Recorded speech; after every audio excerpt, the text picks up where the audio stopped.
Finally, he found work at a cafe. His job was to wash dishes and clean tables. It was hard, his hands burned from the hot water, and his back ached from standing all day. Some coworkers teased him, saying, "You'll never make it here. America is too hard." But Jack kept smiling. He believed that the pain of today was only the price of tomorrow's success. At night, after his long shift, Jack would walk to the public library. He didn't have money for college, but he had hunger for knowledge. He studied English, business, and cooking recipes. In a small notebook, he wrote his dream. "One day, I will own my own restaurant in America." For 3 long years, Jack worked, saved, and sacrificed. Finally, he had enough to buy an old second-hand food truck. It was rusty, broken in places, and barely worked. But to Jack, it was his dream on wheels.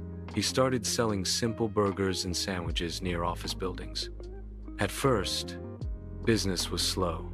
Sometimes he sold only 5 burgers a day. People walked past him, choosing bigger, better trucks.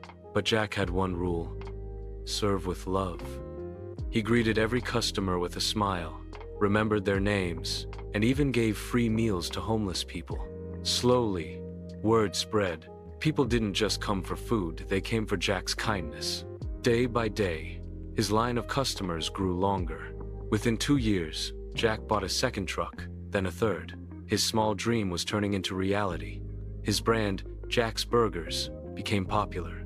People loved his staff. In the busy streets of New York City, where millions of people chased their dreams every single day, lived a young boy named Jack Wilson. Jack was not born into wealth or privilege. In fact, when he first stepped into the United States, he had nothing but an old bag, a few clothes, and a heart full of determination. He came from a small village overseas.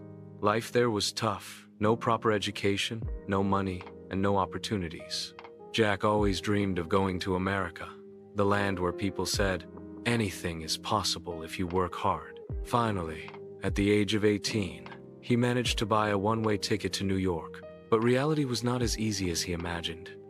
In the beginning, Jack had no home, no friends, and no money. He found work at a small cafe, washing dishes for 12 hours a day. His hands would bleed from hot water and soap, but he never complained. Many coworkers made fun of him, saying, "You will always be a dishwasher. The American dream is not for people like you." But Jack refused to believe them. Deep inside, he knew if he worked hard enough, life would change. At night, after his long shift, Jack would go to a public library. There, he studied English, read business books, and wrote down his dreams in a small notebook. He wrote, "One day, I will own a restaurant chain in America." Months turned into years. Jack saved every dollar he could. He ate the cheapest food, wore second-hand clothes, and slept in a tiny room. But he was focused. Finally, after saving for 3,